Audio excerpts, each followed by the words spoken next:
ஆனா ஷாலினி அங்க இருந்த எல்லா தடயங்களையும் அழிச்சிட்டு ரவிய காப்பாத்துறா. அந்த கொலை பழிய அவ தான் மேல போட்டுக்கிறா. ஷாலினி ரவி கிட்ட தான் சிவாவை தான் காதலிக்கிறதா சொல்றா. ஆனா சிவா சந்தேகப்பட்டதுனால ஷாலினி சிவாவை கொன்னுட்டதா சொல்றா.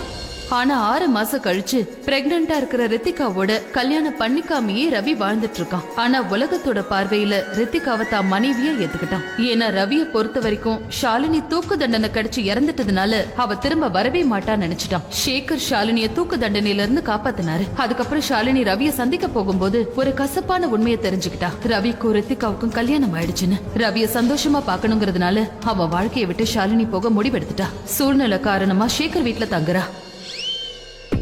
ராத்திரியோட ராத்திரி இந்த கொலைகாரி வீட்டுல யாரையாவது கொலை பண்ணிட்டானா என்ன பண்றது?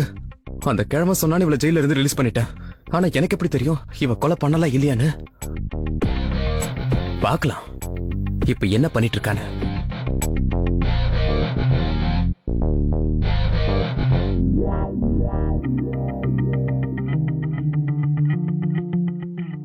யார கொலை பண்ண இப்படி யோசிக்கிறா? ஒருவேளை எப்படி இருக்குமோ என் ஃபேமிலி எதை வச்சு ஒரே அடியில க்ளோஸ் பண்றதுன்னு. ரூம வெளியில இருந்து லாக் பண்ணிட்டா அப்புறம் ஒண்ணும் பண்ண முடியாதுல்ல.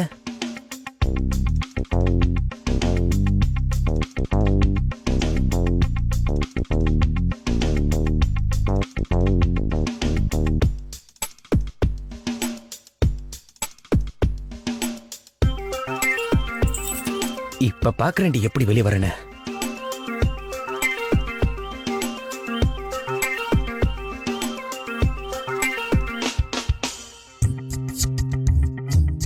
இப்ப கதவு பூட்டி இருக்கு. இவ தட்ட ஆரம்பிப்பா. அப்புறம் மதர் இண்டியா எம்மல கோவப்படுவாங்க. இல்ல இல்ல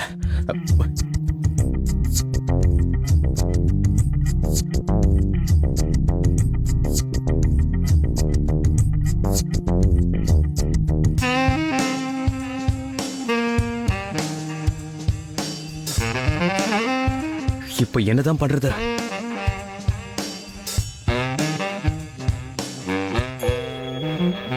நைட்டு முழுக்க இந்த சேர்ல உட்காந்து இந்த மேடம கண்காணிக்க வேண்டியதுதான். யார்கிட்ட?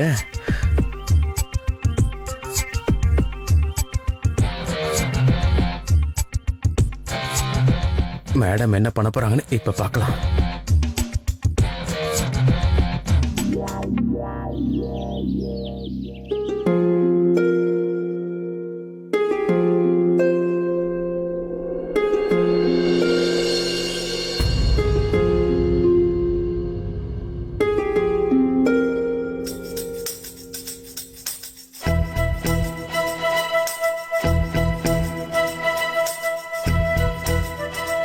மாம், இந்த வீட்ல பட்டினியா தான் இருக்கணுமா என்ன?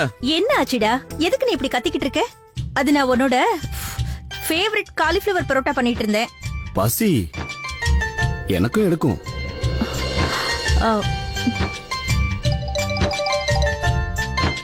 Aunty, cauliflower parotta.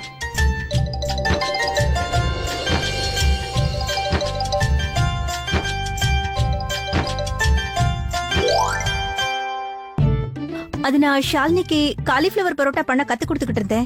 ஒரே முறையில அவ பரோட்டா பண்ண கத்துக்கிட்டா.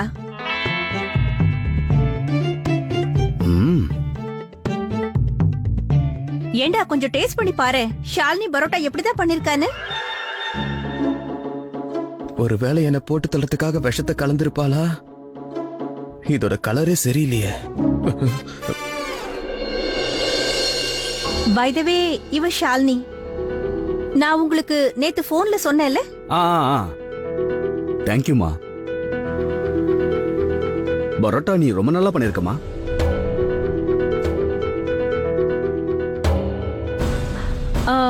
இந்த பரோட்டாவை நான் தான் பண்ணேன். அப்ப இந்த பரோட்டாவை நீ தான் பண்ணியா? காரம் கொஞ்சம் அதிகமாவே இருக்கு. பாத்தியாமா, பரோட்டாவை அவ பண்ணிருந்தா நல்லா இருந்திருக்குமா? ஆனா அது நான் பண்ணா காரம் அதிகமா இருக்கு. உலகத்துல இருக்கிற எல்லா புருஷனுங்களுக்கும் தான் பொண்டாட்டிக்கிட்ட மட்டும்தான் குறை தெரியும். இவர் என்னோட ஹஸ்பண்ட் சத்யநாராயண மூர்த்தி.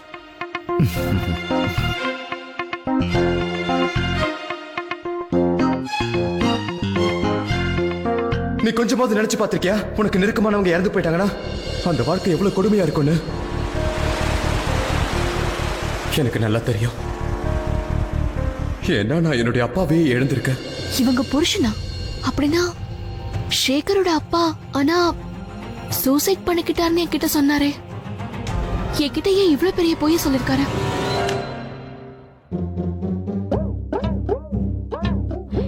என்னாச்சு? ஏன்னு தெரியல. என் உயிரை காப்பாத்திக்க இன்னைக்கு இந்த ஃப்ரூட்ஸ் போதும்னு நினைக்கிறேன். ஃப்ரூட்ஸா? இப்போ திடீர்னு ஏன் உன்னோட மூட் இப்படி சேஞ்ச் ஆச்சு?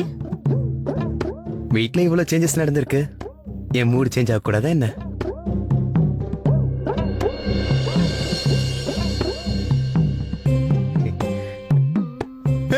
என்ன பண்ற?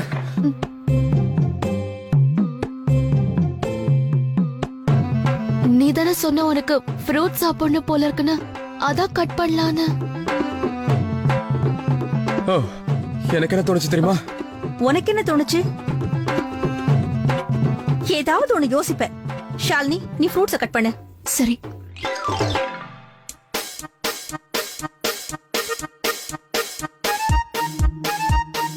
என் அம்மாவுக்கு அறிவே இல்ல.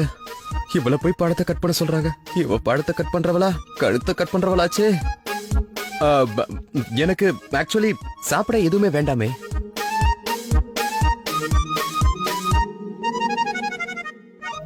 மாம், உங்ககிட்ட கொஞ்சம் பேசணும். தனியா வாங்க. என்ன பேசணும்? இங்கேயே பேசேன்டா. இல்ல, நான் தனியா தான் பேசணும். வாங்க மாம். அட மாமா, பிரேக்ஃபாஸ்ட் அது பண்ண விடுப்பா. உங்களுக்கு பசிச்சா நீங்க சாப்பிடுங்க. வாங்க மாம். என்ன?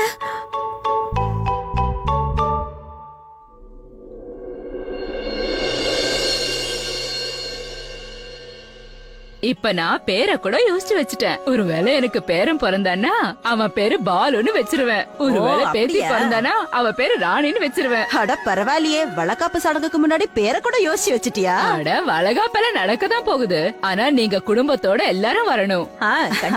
கண்டிப்பா. அட, ரித்திகா எங்க காணோம்? அவளுக்கும் டெலிவரி டேட் வரப்போகுதுல்ல?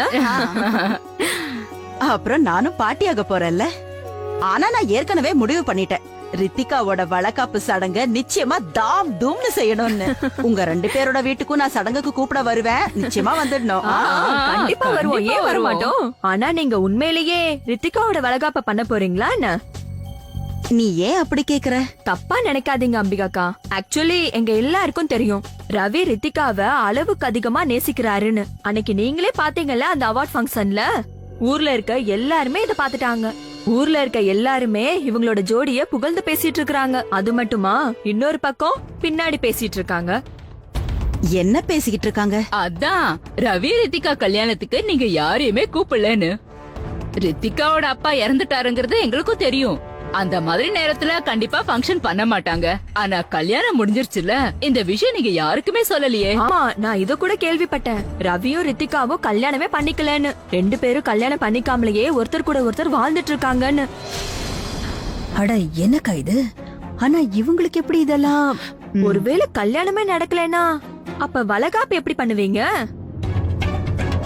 முதல்ல இந்த குழந்தை ரவிதா இல்லையானே எனக்கு சந்தேகமா இருக்கு. நீங்க என்ன பேசிட்டு இருக்கீங்க?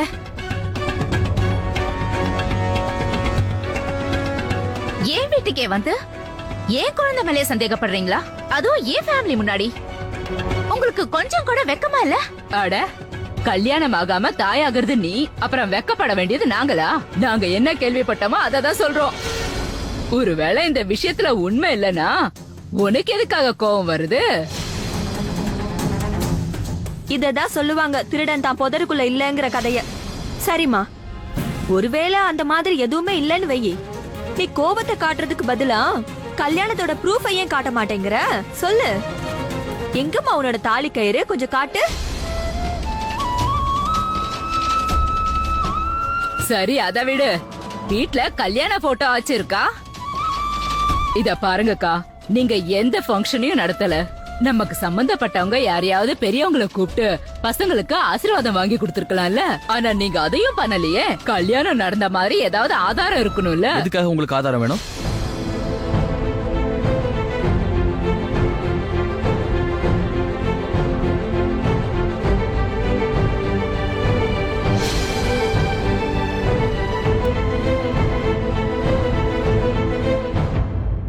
வாங்க வாங்க வாங்க சீக்கிரம் மெதுவாடா. வாங்க பேசாம என்னடா? வாங்க மாம் வாங்க மாம் நான் கடைசி முறையா உங்ககிட்ட சொல்றேன் ஒரு கொலைகாரிய வீட்டுக்குள்ள வச்சுக்கிறது ஒண்ணு சரியில்லை போதும் நிறுத்து சேகர். இவ்ளோ நேரம் விளையாடிட்டு இருந்த நினைச்சா அதெல்லாம் ஓகே. ஆனா அந்த பொண்ணு விடாம நீ ஃபாலோ பண்ணிக்கிட்டே இருக்க. மாம் அவதான் நம்ம எல்லாருமே ஃபாலோ பண்றா பாத்தீங்களா நம்ம வீட்டு வரைக்கும் வந்துட்டா மாம் அந்த பொண்ணு பாக்கும்போது எதுவுமே சரியா தோணல பாத்தீங்களா அந்த பழத்தை எப்படி எல்லாம் வெட்டுறான்னு நீங்களும் ஒண்ணு சும்மா இல்லமா வெட்டுமா அந்த பழத்தை வெட்டு அவ ஒண்ணு பழத்தை வெட்டுறவ இல்ல ஒரு நாள் இல்ல ஒரு நாள் நம்ம எல்லாரோட கழுத்தையும் வெட்ட போற பாத்துக்கிட்டே இருங்க உனக்கு நான் எத்தனை வாட்டி சொல்லிருக்கேன் அவ அந்த மாதிரி பொண்ணெல்லாம் இல்லன்னு. நீ ஒரு வக்கீல்னா நீ யாரு வேணாலும் சந்தேகப்படுவியா? உனக்கு அவ மேல நம்பிக்கை இல்லனா அட்லீஸ்ட் என்னோட பார்வையிலயாவது நம்பிக்கை வையேண்டா. அவ ஒரு சாதாரணமான வெகுளி பொண்ணு. அவ பாக்குறதுக்கு வெகுளியா பூனை மாதிரி தான் இருப்பா ஆனா நீங்க ரூம்ல தனியா இருக்கும்போது உங்க கழுத்தைய வந்து நெரிச்சிருவா மாம் இந்த மாதிரி பொண்ணுங்களை பத்தி உங்களுக்கு தெரியாது அவ வெகுளியாட்ட நடிச்சிட்டு இருக்கா ஒருவேளை உனக்கு அவ அப்படிப்பட்ட பொண்ணுன்னு தெரிஞ்சா எதுக்காக அவ கேஸ் எடுத்து அது நடத்த? ஒரு டேட்டிங் இங்க பாரு, நீ ரொம்ப யோசிக்காத. அப்புறம் சீக்கிரமா வந்து டிஃபன் சாப்பிடு என்ன? மாம்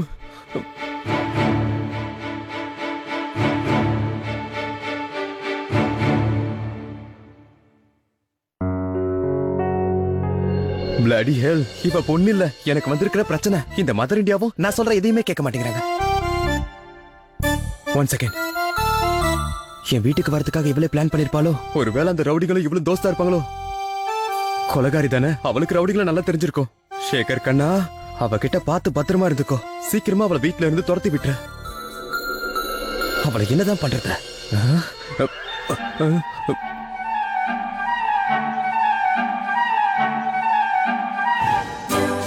நான் கொலைகாரியும் இல்ல, அப்புறம் என்கிட்ட எந்த பிளானும் இல்ல.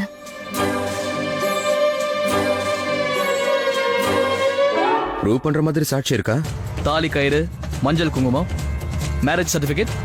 அதாவது நீங்க சொல்றதுக்கான அர்த்தம் என்னன்னா கல்யாணமான ஒவ்வொரு ஆம்பளையும் எங்க போனாலும் கையில ஒரு சர்டிபிகேட் இருக்கணும்னு சொல்ல வரீங்க. ஒருவேளை கல்யாணமே ஆகலனா கூட உங்ககிட்ட ஒரு வாட்டி அந்த சர்டிபிகேட்டை காமிச்சிட்டா உங்க பார்வையில உடனே அவங்க புருஷன் பொண்டாட்டி ஆயிடுவாங்கல்ல. எனக்கு ஒரு விஷயத்த சொல்லுங்க. ஆமா, நீங்க உங்க புருஷன் கூட இது வரைக்கும் சரியான உறவு முறையில இருக்கீங்களா? இல்ல, என் கேள்வி என்னன்னா அவர் உங்க புருஷன் தானே? உங்களுக்கு பிறந்த பசங்களுக்கு நிச்சயமா அப்பா அவர் தானா? இத ப்ரூவ் பண்ற மாதிரி நீங்க சாட்சியோ ஆதாரமா வச்சிருக்கீங்களா? நீங்க என்னப்பா பேசுறீங்க? என் கல்யாணம் எல்லாரும் முன்னாடியும் நடந்தது. நான் யாருக்கும் ஆதாரம் காட்ட வேண்டிய அவசியம் இல்ல. ஏன்? நாளைக்கு உங்க புருஷனுக்கு உங்க மேல சந்தேகம் வரலாம். இந்த பசங்க எனக்கு தான் பிறந்தாங்களான்னு அவர் கேட்டா அதே பசங்க வளர்ந்து இதே கேள்வியை கேட்கலாமே, நீங்க தான் எங்க அம்மாவான்னு. அப்ப என்ன பதில் சொல்லுவீங்க? எப்படி ப்ரூவ் பண்ணுவீங்க? எனக்கும் ரித்திகாவுக்கும் இருக்கிற உறவு முறையை பத்தி நான் யாருக்கும் எந்த ஆதாரமும் கொடுக்க வேண்டிய அவசியம் இல்லை.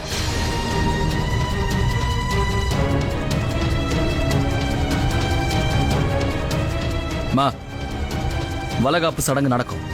நீங்க எப்படி விரும்புறீங்களோ அதே மாதிரி நடக்கும்.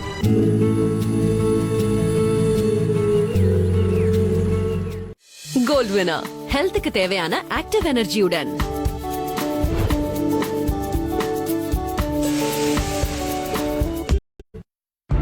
உனக்கு கொஞ்சம் கூட வெக்கமே இல்ல. நான் நீ ரொம்ப நல்லவன் நினைச்சேன், ஆனா நீ you know what? நீ ரொம்ப நல்ல மனுஷன், ரொம்ப கண்ணியமான மனுஷன் நினைச்ச. எல்லாருக்கும் அடுத்தவங்களோட கஷ்டம் வேதனை என்னன்னு புரியும், ஆனா உனக்கு மத்தவங்க கஷ்டம் புரியாது. நீ சுயநலவாதி. வாழ்க்கை போற நான் உனக்கு கடமைப்பட்டிருக்கேன்னு நினைச்சிட்டு இருந்தேன். ஆனா இப்படி ஒரு மனுஷன் கிட்ட உதவியை வாங்கிருக்கேன்னு வாழ்க்கை போற எனக்கு பாரமா தான் இருக்கும். நீ வக்கீலா ஒண்ணு மத்தவங்களுக்கு உதவி பண்ணல, ஓ சுயநலத்துக்காக தான் ஜாயின் பண்ணிருக்க. நீ மத்தவங்களை காப்பாத்திட்டு இருக்கல, அவங்களும் ஒன்ன மாதிரி நினைச்சா ஓ நிலைமை என்ன ஆகும்? கேவலமா இருக்கும். என்ன நினைக்கிற நீ? நான் என்ன கொலைகாரியா? ஒரு கேங்கோட உங்க வீட்டுல கொள்ளி அடிக்கிறதுக்கு சுத்திட்டு இருக்கேனா? You know what? You're disgusting. ஆபத்து உனக்கு என்கிட்ட இல்ல, சொசைட்டில ஒன்ன மாதிரி ஆளுங்களால. இதோ இந்த மாதிரி நீட்டா ட்ரெஸ் பண்ணிக்கிட்டு அப்புறம் அவங்க முன்னாடி போய் லாயரா நிக்கிறல்ல. ஐ மீன், ஒரு பொண்ணு டேட் கூட்டிட்டு போறதுக்காக ஜெயில இருந்து யார வேணாலும் வெளியில கொண்டு வருவியா? அந்த குற்றவாளி என்ன தப்பு பண்ணிருந்தாலும், right? You not a lawyer. You're a criminal. You oh hello, election அடிக்க போற நீ மைக் இல்லாம இந்த அளவுக்கு கத்துற? I am an honest lawyer. இதுக்கப்புறம் என்னோட கேப்பபிலிட்டிஸ் ப்ரொஃபஷனல பத்தி கையை நீட்டி பேசுற வேலை வச்சுக்காத. Oh, just shut up. ஓ கெபாசிட்டி என்னன்னு எனக்கு நல்லா தெரியும். பொய் சொல்றதை விட உனக்கு வேற என்ன தெரியும்? பொய் சொல்லி என்ன ஜெயில இருந்து ரிலீஸ் பண்ண, பொய் சொல்லி சூசைட் பண்ணிக்க விடாம என்ன காப்பாத்துன. அன்னைக்கு எனக்கு என்ன லெக்சர் கொடுத்த? ஃபேமிலி, அன்பு, டிராமா, என்ன இதெல்லாம்? உனக்கு வெறும் பொய் சொல்ல மட்டும் தான் தெரியும், வேற எதுவும் இல்ல. அப்படி என்ன பொய்ய சொன்ன? நீ என்கிட்ட என்ன பொய் சொல்லல, எல்லாமே பொய் தான் சொல்லிருக்க. மத்த விஷயத்தை விடு, நீ உன்னை பெத்த அப்பாவை பத்தியே பொய் சொல்லிருக்க. அவர் உன் முன்னாடி உன் வீட்டுல உன் கூடவே தங்கி இருக்காரு. அவர் இறந்து போயிட்டாருன்னு எப்படி போய் சொன்ன? நீ என்கிட்ட என்ன சொன்ன? உங்க அப்பா சூசைட் பண்ணிக்கிட்டாருன்னு. ஆனா அவர் உயிரோட தான் இருக்காரு, வாக் கூட தான் இருக்காரு. எந்த மனுஷன் உன்னை பெத்தெடுத்தாரோ அவர் உயிரோட இருக்கும் போதே அவர் கொல்றியா? உனக்கு என்ன தெரியுதெல்லாம் எப்படி இருக்கும்னு? யாரு உனக்கு விரல் பொடிச்சு நடக்க கத்து கொடுத்தாரோ அவர் நம்மளை விட்டு போயிட்டாருன்னா எப்படி இருக்கும் தெரியுமா? எங்க அப்பா இந்த உலகத்துல உயிரோட இல்ல, ஆனா அவர் இல்லாம வாழ்றது எவ்வளவு கஷ்டம்னு எனக்கு தெரியும். யார் இல்லாம நம்மளால வாழ முடியாதோ நீ அவர் செத்து போயிட்டாருன்னா அநியாயமா போய் சொல்லிருக்க. You think it's a joke? இதுல உனக்கு விளையாட்டா இருக்கா? Enough! நான் உன்கிட்ட எந்த பொய்யும் சொல்லல. இதுக்கு மேலே என் முன்னாடி டிராமா போடுறத நிறுத்து. நீ யாருன்னு எனக்கு நல்லாவே தெரிஞ்சு போச்சு. நீ ஒரு லாயர் இல்ல, நீ ஒரு ஃப்ராட், போய் பித்தலாட்டக்கார. I'm sure நீ அந்த ஜட்ஜோட பொண்ணையும் முட்டாளதான் ஆக்கிட்டு இருக்க. நான் ஒரு பைத்தியம், நீ ரொம்ப நல்லவன்னு தப்பா நினைச்சிட்டு இருந்த. உன் மேல மரியாதை வச்ச, ஆனா நீ மரியாதைக்கும் தகுதியானவ இல்ல, என் ஃபீஸுக்கு உனக்கு தகுதி இல்ல. எனக்கு நான் உழைச்ச காசு திருப்பி கொடு. உனக்கு என்ன பைத்தியம் பிடிச்சிருக்கானே? லூசு மாதிரி நான் ஸ்டாப்பா பேசிக்கிட்டே இருக்க. அந்த நனஞ்ச நோட்டு என்னோட ஃபீஸ் நீதான் அன்னைக்கு சொன்ன. நல்லா புரிஞ்சுக்க, ஒரு தடவை என் ஃபீஸை நான் வாங்கிட்ட திருப்பி கொடுக்கவே மாட்டேன். நீ இதை நினைச்சு சந்தோஷப்படு. என்னோட நார்மல் ஃபீஸை நான் வாங்கல, அது லட்சக்கணக்கில் இருக்கும். நான் லட்சத்துல ஒருத்தனா இருக்கிறதுனால தான் உன்கிட்ட மிச்ச ஃபீஸை வாங்காம இருக்கேன். You should be thankful to me. நீ பாரு, அப்புறமா பேசு. நீ யார பத்தி இவ்வளவு நேரம் பேசுனியோ அவர் என்னோட அப்பா கிடையாது. அவரு. ஹலோ, சொல்லுங்க இன்ஸ்பெக்டர் சார். ஓகே, அவங்க மாட்டிக்கிட்டாங்களா? Good, very good. அந்த ரவுடிங்ல அடிச்ச பொண்ணு எங்க வீட்டுல தான் இப்ப இருக்கா. கண்டிப்பா அவ ஐடென்டிஃபை பண்றதுக்கு வருவா. அவளை போலீஸ் ஸ்டேஷனுக்கு நான் கூட்டிட்டு வரேன். Okay, I am coming.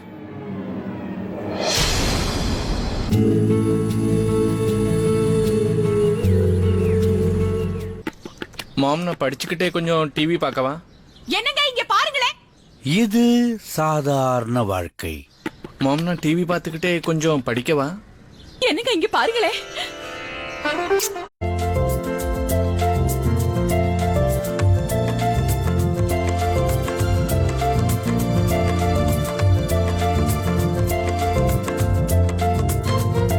ஓ, ரித்திகாவோட வழக்காப்பா? அது நம்ம ஷேகர் இருக்கான்ல, அவனோட ஃப்ரெண்டு ரித்திகா, அவளுக்கு தான் வழக்காப்பு ஃபங்க்ஷன். எப்போ? இன்னைக்கு தான். பாருங்க. ரித்திகானா அந்த சஞ்சீவ் சார் பொண்ணு அவதானே? அதே ரித்திகா தான். அவங்க அப்பாவை தவிர பாவம் இந்த உலகத்துல அவளுக்கு வேற யாருமே இல்ல. இப்போ சில மாசங்களுக்கு முன்னாடி அவரும் போய் சேர்ந்துட்டாரு. அதுக்கப்புறம் அவளோட கல்யாணம் ஒரு பெரிய பிசினஸ் மேன் கூட நடந்துச்சு. அவருக்கு அந்த டைமண்ட் அப்புறம் ஸ்டாக் மார்க்கெட்ல பெரிய அளவுல பிசினஸ் இருக்கு. ஆர்வி ரவி கைலாசம் தானே? ரவி கைலாசமே தான். நம்ம ஷேகர் ரொம்ப நாள் கழிச்சு ரித்திகாவை சந்திச்சான்ல, அப்ப சொன்னது என்னன்னா இதே ரவியோட கேஸ தான் அவன் வாதாடுறானா. அவரு இவ்வளவு பெரிய ஆளா இருக்கும்போது அவருக்காக ஒரு பெரிய லாயரை வச்சுக்குவாரு இல்ல?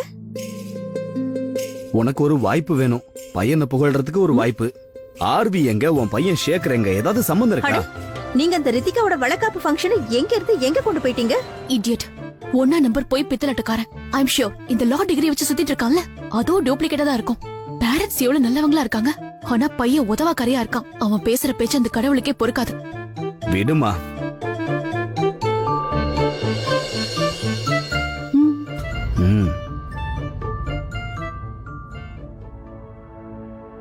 அட ஷாலினி,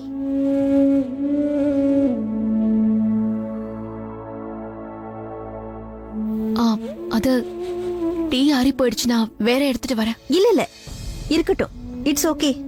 நீ எங்க வீட்ல ஒரு கெஸ்ட். நீ இந்த மாதிரி வேலையெல்லாம் பண்ண வேண்டிய அவசியமே இல்ல.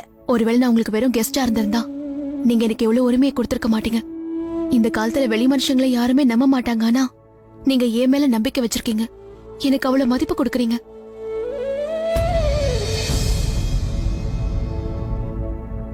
என்னாச்சுமா? நீ ஏதோ குழப்பத்துல இருக்கிற மாதிரி இருக்க. ஒன்னும் இல்ல.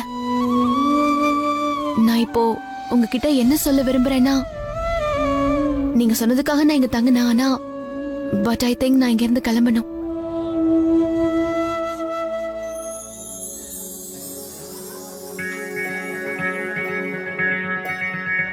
வணக்கங்க.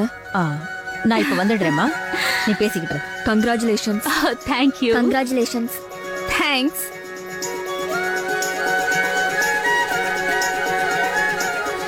இந்த வளகாப்பு ஃபங்க்ஷன்ல என் பேரோட சேர்த்து ரவி பேரும் போட்டிருக்காங்க. ஃபைனலி அவருடைய மனைவியா என்னை ஏத்திருக்காரு. கண்டிப்பா சீக்கிரமாவே கல்யாணம் பண்ணிப்பாரு.